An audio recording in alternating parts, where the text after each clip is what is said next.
예, 오늘 우리에게 주신 하나님의 말씀은 누가복음 2장 15절부터 20절까지의 말씀입니다. 누가복음 2장 15절부터 20절까지의 말씀. 이 계시의 말씀을 봉독하는 동안에 살아계신 하나님의 음성을 친히 들으실 수 있게 되길 바랍니다. 천사들이 떠나 하늘로 올라가니 목자가 서로 말하되 이제 베들레헴으로 가서 주께서 우리에게 알리신 바 이 이루어진 일을 보자 하고 빨리 가서 마리아와 요셉과 그 위에 누인 아기를 찾아서 보고 천사가 자기들에게 이 아기에 대하여 말한 것을 전하니 듣는 자가 다 목자들이 그들에게 말한 것들을 듣고 말한 것들을 놀랍게 여기되 마리아는 이 모든 말을 마음에 새기어 생각하니라.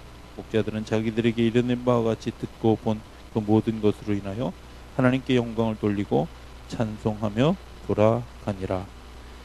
아멘.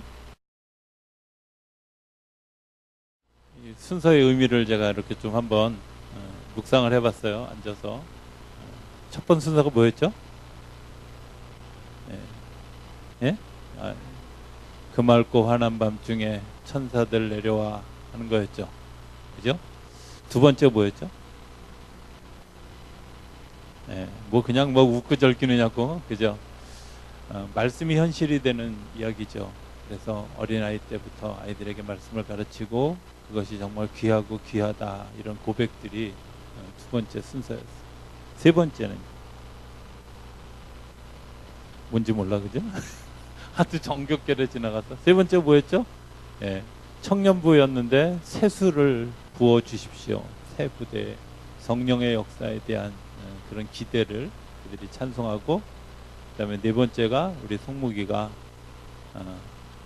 그 저들밖에 한밤중에 오시는 예수님의 그런 그 임재를 상징하는 그런 그 찬양, 그리고 슈퍼내추럴해서 초자연적인 그런 역사, 우리가 이해할 수 없는 초자연적인 역사, 그런 것들의 임재를 기원하는 이야기를 우리 점프 청소년부가 하고, 마지막에 천국의 축제를 우리가 같이 마치 의도한 듯이 그냥 이렇게 쭉 짜놓은 것 같은 그런 저는 성탄의 의미가 거기에 있다고 생각합니다.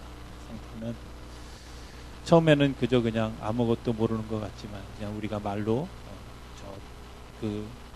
마치 예전에 느꼈던 그런 그 구습대로 우리가 그저 그냥 이렇게 찬양하는 것 같지만 그 속에 이제 하나하나 실제가 들어오죠. 말씀이 들어오고 난 다음에 거기에 성령의 역사가 들어오고, 성령의 역사가 들어오고 난 다음에 우리 안에 기쁨이 만들어지고, 그 기쁨 뒤에 뭐가 초자연적인 역사가 일어나고 천국에 이르러가는 그런 역사, 이런 것들이 저는 이 성탄이 가지고 있는 굉장히 중요한 의미라고 생각이 되어집니다.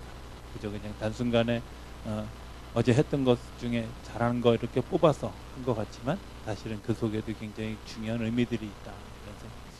성탄을 맞이하는 성탄의 시작은 뭐냐면 말씀대로 시작합니다. 주님께서 말씀하셨습니다. 그리고 우리가 그 말씀을 들었습니다. 그리고 그 말씀에 대해서 우리가 어떻게 반응하느냐, 이게 사실은 굉장히 중요한 성탄을 맞이하는 성탄의 완성이죠. 그래서 모든 카드마다 쓰는 게 있죠.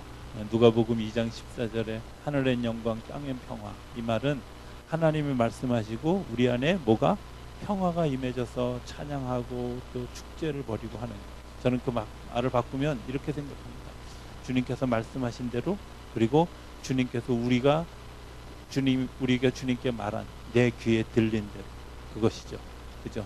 하나님께서 우리에게 말씀해 주셨는데 네 아멘 하고 받아들여서 주님의 귀에 들린 대로 우리가 찬양하기도 하고 우리가 말하기도 하고 우리가 생각하기도 한 데가 이루어지는 것이 성탄이다. 그래서 그러기 위해서 저는 반드시 필요한 세 가지가 있다고 생각이 되어집니다. 첫 번째가 뭐냐면 말씀을 듣는 거죠. 말씀을 듣는다고 하는 게 아니라 그냥 귀로 듣는 게 아니라 내가 가슴으로 새겨 듣는 겁니다. 그래서 가슴으로 새겨 듣고 이 말씀이 내 삶이 되었으면 좋겠다. 이 삶이 내 삶을 움직여가는 그런 도구가 되어줬으면 좋겠다. 그것이 말씀을 듣는 거죠. 두 번째 이야기는 뭘까? 그 말씀을 들은 것 때문에 내가 가지고 있던 기본의 관념이 깨진 겁니다. 제가 오늘 사실은 설교의 제목을 루돌프 사슴코라고 얘기하려고 그랬는데, 루돌프 사슴코 얘기는 그런 거잖아요. 루돌프 사슴코의 코가 어때요? 빨개 가지고 아이들이 보면 막 놀리고 또 자기가 봐도 막 놀릴 것 같고 그런 아이였어요. 그런데 어느 날 그 아이에게 산타가 왔죠. 산타가 와서 뭐라 그래요? 야, 네 코가 너무 밝으니까 썰매를 좀 끌어주렴 이러면서 요청을 합니다. 근데 그것 때문에 그 루돌프에 대한 인식이 바뀌어졌어요. 그죠? 여러분들 코가 루돌프의 그 코가 처음부터 그렇게 생긴 천연적인 걸까요? 아니면 성형외과 가서 수술한 걸까요? 천연적인 거예요. 그건 주어진 거예요. 하나님께서 우리에게 그냥 보내주신 거예요. 근데 우리 자꾸 그런 걸 가지고 이야기하죠. 네. 사실 생각해 보면 사람이 가지고 있는 신체적인 약점이나 신체적인 이런 것들, 그 사람이 가지고 있는 성품적인 약점이나 이런 것들 사실은 다 주어진 거예요. 그런데 그 주어진 것을 가지고 사람들이 이야기합니다. 진짜 중요한 건 뭐냐면 그 루돌프 사슴코에서 얘기하려고 하는 중요한 이야기는 이런 거라고 생각해요. 내가 가지고 있는 그것을 가지고 내 사명을 다했느냐, 이런 질문이죠. 네가 가지고 있는 그 부끄러운 거 뭐 이런 거 얘기하는, 자랑스러운 거 얘기하는 게 아니라 네가 그걸 가지고 내 사명을 다했느냐.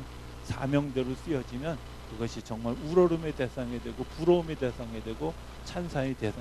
오늘 우리가 나와서 하는 그런 것들 사실 생각해 보면 마지막에 한 순서 같은 경우는 좀 본인들도 스스로 창피했지, 선글라스를 끼고 이렇게, 예, 그죠? 사실은 창피한 게 아니라 저는 그것이 정말 우리가 누리는 그런 내게 주어진 소명을 가지고 사명을 가지고 잘 감당하는 사명, 그것으로 바뀌어지면 우리의 삶이 하나도 부끄러운 것이 아니라 정말 행복한 것이다, 이런 생각을 하게 됩니다. 세 번째, 성탄의 가장 중요한 의미가 뭘까? 화해입니다. 화해. 하나님이 아들 예수를 세상에 보내셨다는 것은 내가 너희들을 용서하겠다고 하는 의미고요. 그리고 그 이야기가 들려져서 사람과 사람 사이에 어떤 일들이 일어나야 되냐면 용서와 화해가 일어나기를 원하는 하나님의 마음이 있죠. 용서와 화해가 일어나지 않으면 사실은 성탄은 아무런 의미가 없습니다. 성탄에 들려지는 수많은 이야기들이 있습니다. 수많은 이야기 가운데 영성이라고 하는 책 가운데 있는 이야기 하나가 있습니다. 근데 그 이야기는 이런 겁니다. 그 한참 전투가 세계 2차 대전이 벌어지고 있던 그런 그 독일의 한 마을에 아버지가 전쟁터에 나가서 이제 전쟁을 하고 있는 그런 그 가족들, 엄마와 두 딸이 이제 성탄절을 맞아서 음식을 준비하고 있습니다. 음식을 준비하고 있는데 언제서부터 인척이 들리기 시작하고 방에 불을 끄고 창밖을 내어다 보니까 그 어둠 속에서 느껴진 것은 미군 병사였습니다. 미군은 독일군의 적이죠. 그 미군 병사 둘이 다가오는 것을 보고 아이들이 공포에 질렸는데 이 독일군 장교의 부인인 엄마는 이 사람들을 향해서 어떤 기도를 하고 있었습니다. 그리고 그 미군 부상당해서 정말 길을 잃어버린 그 미군 두 병사가 문을 두드렸을 때 그들을 반가에 맞아들입니다. 이해하지 못하는 미군 병사들에게 이렇게 이야기합니다. 오늘은 예수님이 오신 성탄절 전날입니다. 우리 성탄절 전날에 저희 가족의 축제에 참여해 주셔서 감사합니다 하고 그를 받아들입니다. 그리고 막 이제 그들을 위한 음식을 막 준비하고 있는데 또다시 인기척이 생기는데 보니까 이번에는 독일군 병사 4명이 그곳을 향해서 다가오고 있는 것을 보았고 그 독일군 병사도 예외 없이 길을 잃고 지쳐있는 그런 모습을 가지고 그 집의 문을 두드립니다. 그리고 그 어머니는 독일군 병사들도 그 자리에 추적. 누가 봐도 이 사람 미군이다, 이 사람은 독일군이다 알 수 있는 그런 상황. 서로가 총을 겨누어야 되는 그런 상황. 그때 그 어머니가 이렇게 이야기합니다. 제가 오늘 크리스마스 축제를 준비하기 위해서 음식을 준비했습니다. 같이 이 식탁을 나누었으면 좋겠어요. 식탁을 나누는 데는 총이 필요하지 않습니다. 식탁을 나누는 데는 나이프와 포크만 필요할 뿐입니다. 여러분들이 총을 좀 내려놔 주셨으면 좋겠어요. 그날 그곳에서 되어진 일은 독일군이다, 미군이다 하는 개념이 아니라 성탄절에 오신 예수 그리스도를 마음으로 받아들인 사람들의 축제가 되어졌습니다. 그런 성탄절을 지나면서 그런 축제가 우리 안에 일어나게 되기를 기대합니다. 제가 칼럼을 쓰다가 아직 미완성이어서 제 카페에 올리지 못한 글 하나를 소개하고 설교를 마치려고 합니다. 어려서부터 좋은 그런 그 습관 하나가 있었는데, 그것은 제가 성탄절 카드를 쓰는 거였습니다. 성탄절 카드를 예전에 나 그랬잖아요. 잘 만들어서 친한 사람들에게, 선생님들에게, 목사님에게, 또 어머님, 아버님에게 성탄 카드를 해드렸습니다. 제가 아마 기억하기에는 고등학교 1학년 때까지 그런 일을 했던 것 같아요. 그리고 고등학교를 1학년 마칠 때쯤에 목사님이 설교하는 이야기를 들었습니다. 마태복음 5장에 나오는 너를 좋아하는 사람만 사랑하는 것은 그건 이방인들도 다 하는 거다. 진짜 사랑은 너를 욕하고 핍박하고 비난하는 사람을 위해서 그것을 나눠주는 거다 라는 이야기를 듣고 제가 창피해졌어요. 그래서 2학년 때부터는 내가 한 해 동안 마음이 불편했던 사람들에게 카드를 써야 되겠다, 이런 마음을 가지고 그 좋은 사람들에게 보내던 카드를 다 중단하고 마음이 불편했던 사람들에게 카드를 쓰기 시작했어요. 근데 2년 쓰고 땡쳤어요. 왜냐하면 글이 안 써져, 카드가 안 써져. 성탄 카드는 좀 뭔가 축복의 카드를 써야 되는데 이 축복의 카드가 안 나와요. 그래서 2년 만에 중단했어요. 그리고 아주 오랜 시간 동안, 사실은 성탄절이 되면 제게 많은 사람들이 때로는 크리스마스 카드를 정성을 들여서 만들어서 보내주는 많은 분들이 있는데, 제가 단 한 번도 그 카드를 쓰지 못했어요. 2013년 겨울에 이런 생각을 하나님이 주셨어요. 송구영신 예배를 드릴 때 우리 성도님들이 3시, 4시까지 기도 받으려고 막 때로는 그 예배 때문에 저녁 먹고 7시, 8시에 먼저 자리를 차지하기 위해서 오는 그런 성도들의 모습을 보면서 이 시간을 좀 줄여야 되겠다, 이런 생각이 들어서 제가 여러분들이 잘 아는 것처럼 기도 카드를 쓰기 시작했어요. 참 고통스러운 작업입니다. 기도하고 한 사람 한 사람 카드를 써가면서 쓰는 일이 굉장히 그런데 올해 제가 놀라운 사실 하나를 발견하게 되어졌습니다. 제가 모든 교인들을 다 정말 주님의 사랑으로 품고 있다면 저는 아마 예수님을 많이 닮은 그런 좋은 목사일 것 같습니다. 그러나 사실은 그렇지 않잖아요. 제 마음에도 불편한 분들이 있습니다. 근데 놀라운 건 제가 올해 카드를 쓰면서 그 불편한 분들의 기도 카드를 쓰는 일에 장애가 생겼다는 사실을 알게 됐습니다. 그리고 그것 때문에 굉장히 고통스러운 거예요. 안 쓸 수도 없고, 쓰자니 거짓말할 수도 없고, 기도가 되지 않는데 어떻게 이걸 쓸 수 있을까, 이런 고민을 하게 되었어요. 시작한 지 열흘이 지나도록 제가 더 이상 이어가지 못했어요. 그 몇 장 때문에. 그렇다고 그걸 거르고 또 넘어가기도 어렵고, 그래서 하나님 앞에 이런 기도를 드렸어요. 하나님이 어느 날 교회에 아무도 없는데 저 혼자 있는데 갑자기 이 예배당으로 저를 부르셨어요. 그리고 그냥 앉아서 하나님의 음성을 좀 들어보자, 이런 마음을 가지고 기다리고 있는데 하나님께서 제게 이런 마음을 주신 거예요. 얘야, 성탄은 그런 거 아니겠니? 내가 너를 용서한 것처럼 너도 그 사람들과 화해자가 되는 것 아니겠니? 내가 너를 구원하기 위해서 내 아들 예수를 보낸 것처럼 너도 네 마음을 그 사람들에게 주는 것이 맞지 않겠니? 라고 질문해 오셨습니다. 선뜻 제 마음을 표현하기 어려웠습니다.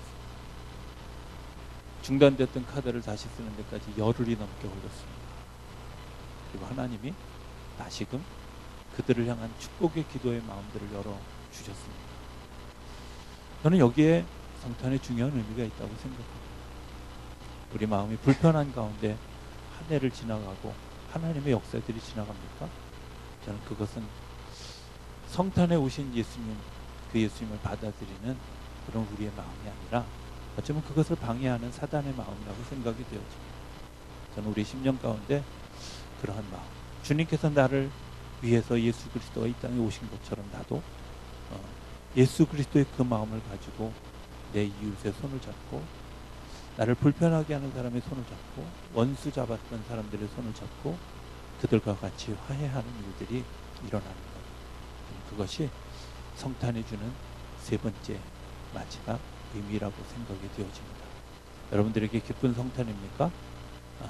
어쩌면 올해는 굉장히 많은 슬픔들이, 아픔들이 있는 그런 성탄절입니다. 그러나 그들을 위해서 마음을 쓸 수 있고, 그들을 위해서 기도할 수 있고, 내가 그 사람들의 손을 잡을 수 있는, 마음을 나눌 수 있는 그런 성탄절이 된다면 어쩌면 주님께서 우리에게 또 다른 은혜의 기회를 허락해 주시는 귀한 시간이라고 믿습니다. 그런 역사들이 저와 여러분들 가운데 일어나게 되기를 기대합니다. 성경 오늘 설교 제목을 말씀하신 대로 주님께서 우리에게 뭐라고 말씀하셨을까요? 그 말씀을 우리가 들었다면 마리아가 오늘 19절에 고백한 것처럼 그 마음을, 그 모든 것을 마음에 두었더라. 그리고 마리아가 온 생을 살아가는 동안의 삶에 실천했던 것처럼 우리의 삶의 역사들이 그런 역사들로 채워지게 되기를 주의 이름으로 축복합니다.